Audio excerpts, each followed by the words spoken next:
Bonjour, je suis Fabrice Van Cott, secrétaire général de l'ANRH. Qu'est-ce que la NRH?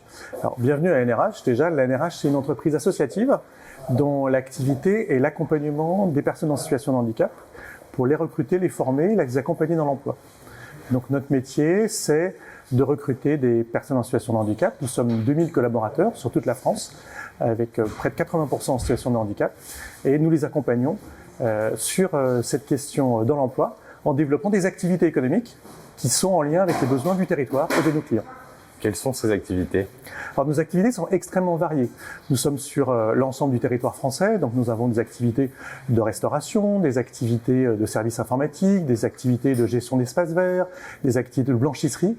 On a beaucoup d'activités pour s'adapter justement à tout type de handicap et s'adapter aux différents territoires sur lesquels on est, sachant qu'on est, on a à peu près 10 établissements qui sont aujourd'hui sur l'Île-de-France. Donc on est très très présent sur l'Île-de-France et on est un des premiers employeurs de personnes en situation de handicap sur ce territoire. Sur ces personnes en situation de handicap, vous les recrutez, vous les formez et vous les amenez vers un métier?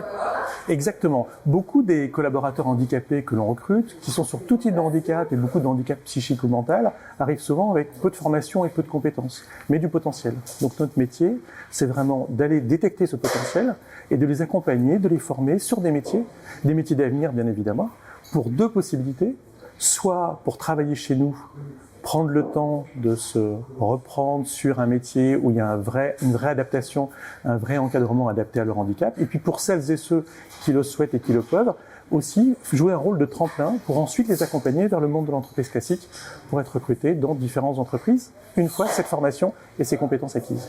Aujourd'hui, vous employez combien de personnes? Aujourd'hui, nous employons 1850 personnes, dont près de 1500 sont en situation de handicap. Et comme je vous le disais, sur des handicaps extrêmement variés. C'est vraiment la culture de la NRH, il n'y a pas de barrière au handicap. On accepte tout type de handicap, sous condition que la personne soit en capacité évidemment de travailler, parce qu'ils viennent pour travailler chez nous, pour avoir un travail, une formation, un métier, ça veut dire aussi une identité sociale, et ça c'est important, puisque on ne travaille pas juste ici pour le plaisir, on travaille pour des clients. Donc il y a une vraie valeur de ce qu'ils font, elle est rémunérée par nos clients, sans qui on ne pourrait pas travailler.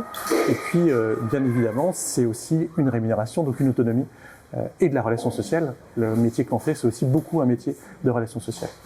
Au niveau du recrutement, justement, comment ils se tournent vers vous? Il y a des associations qui viennent vers vous, comment ça se passe? Alors, le recrutement est un vrai sujet, c'est presque contradictoire, puisque le chômage touche énormément les personnes en situation de handicap. Le chômage est 2 fois plus important aujourd'hui pour les personnes handicapées que pour les personnes valides, et on continue à avoir des difficultés parfois à recruter les personnes handicapées. Soit elles nous arrivent par, en effet, Pôle emploi, France Travail, ces dispositifs public, mais en fait c'est beaucoup l'implantation de nos établissements sur les territoires, dans les relations qu'on a avec des associations de personnes handicapées, avec d'autres structures associatives qui nous permettent plus facilement de recruter. Mais c'est bon de le dire, on a beaucoup d'entreprises ont du mal à recruter des personnes valides, nous aussi, comme tout le monde, mais aussi des personnes en situation de handicap, alors que le besoin est très fort. Donc n'hésitez pas à le faire savoir autour de vous. Des établissements comme le nôtre sont vraiment des lieux où des personnes en situation de handicap peuvent s'épanouir, avoir un travail, des compétences, une identité sociale.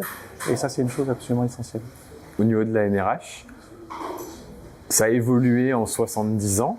Oui. Quels sont vos prochains objectifs?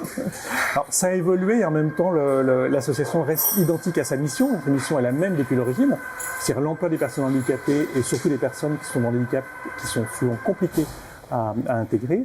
Donc ça, c'est une permanence.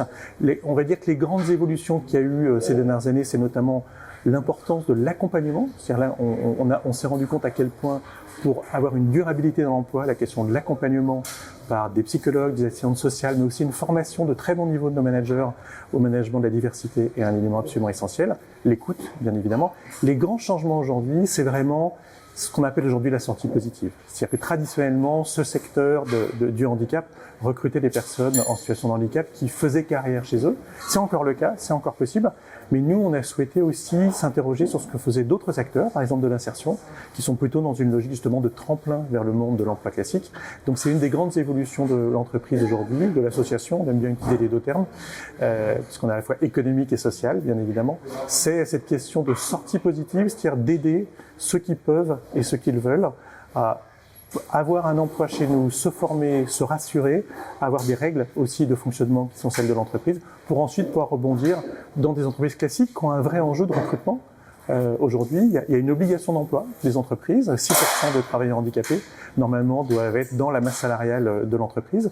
Le compte n'y est pas. Aujourd'hui, on a à peu près 3,5% uniquement de la masse salariale des entreprises qui sont sous statut de handicap. Donc notre rôle, c'est aussi d'accompagner le monde des entreprises pour leur faciliter, par ce rôle de tremplin, et d'accéder à des personnes qui ont un handicap, d'accord, mais qui sont d'abord compétents. Et c'est ça qu'on va essayer de faire, c'est leur amener, et c'est pour ça qu'on creuse beaucoup les filières métiers d'avenir. On va sur les métiers qui sont en tension pour que l'entreprise ait envie à la fois de recruter une personne handicapée et puis aussi de résoudre un problème qu'elle a, qui est celui de son propre recrutement. Au-delà du rebond, est-ce que dans les entreprises, il y a une formation pour amener à travailler peut-être différemment avec une personne qui est en situation de handicap? Alors, ça dépend beaucoup des entreprises, mais c'est évidemment ce qu'on défend. C'est-à-dire que pour recevoir une personne en situation de handicap ou une personne qui peut avoir, on est sur le management de la diversité de manière plus générale, être bienveillant ne suffit pas. C'est déjà une bonne chose, il faut être accueillant, bien évidemment, mais il faut réfléchir aussi au mode de fonctionnement, à l'adaptation des postes. Nous, on est dans un monde qu'on appelle le monde le secteur adapté, et le mot adapté est intéressant, parce qu'en fait, chez nous, c'est le travail qui s'adapte à l'humain et non pas l'humain au travail. Donc cette question ne peut pas être faite de manière aussi forte comme on le fait dans notre association en entreprise, mais elle doit être quand même quelque chose que doit intégrer dans la culture d'entreprise et de se poser la question de comment j'adapte à la fois le poste de travail, mais aussi la relation aux autres, la connaissance de ce sujet. Et donc, on essaie d'accompagner au mieux les entreprises qui recrutent chez nous les personnes handicapées pour justement les emmener dans cette culture managériale qui est assez différente, mais qui pour nous est vraiment la culture de demain des entreprises qui est attendue aujourd'hui par l'ensemble des salariés. Avec le succès des Jeux paralympiques de Paris, est-ce que vous pensez qu'il y aura un avant et un après? Alors, les Jeux Olympiques de Paris ont été un moment formidable, notamment dans le traitement en effet des Jeux Olympiques paralympiques, parce que je pense que c'est la première fois qu'on traitait quasiment de la même manière, c'est-à-dire comme des athlètes, simplement comme des athlètes, les athlètes paralympiques. Donc ça, nous, on a trouvé absolument formidable et ça dit quelque chose d'absolument essentiel. On a l'espoir. Voilà. Est-ce que le soufflet va retomber? Nous, on est sur l'emploi. Donc notre question, c'est est-ce que ça va changer aussi le regard et l'envie des entreprises de recruter et de recruter dans cet environnement qui en effet est à la fois peut être regardé comme une contrainte parce qu'en effet ça demande d'accompagner les personnes qui sont en situation de handicap en entreprise, mais c'est aussi une force absolument formidable et on espère que les JOP l'ont montré, c'est qu'on a parmi eux des gens absolument exceptionnels dans leurs compétences. On a des personnes, c'est pour ça que le mot personnes en situation de handicap est utilisé plutôt que personnes handicapées. Ce sont d'abord des personnes, et aujourd'hui on propose des personnes qui ont des vraies compétences métiers. Donc il faut parfois oublier finalement ce regard qu'on a sur le handicap et se dire cette personne va aussi m'apporter de la valeur. Et c'est ce qu'on essaie de montrer.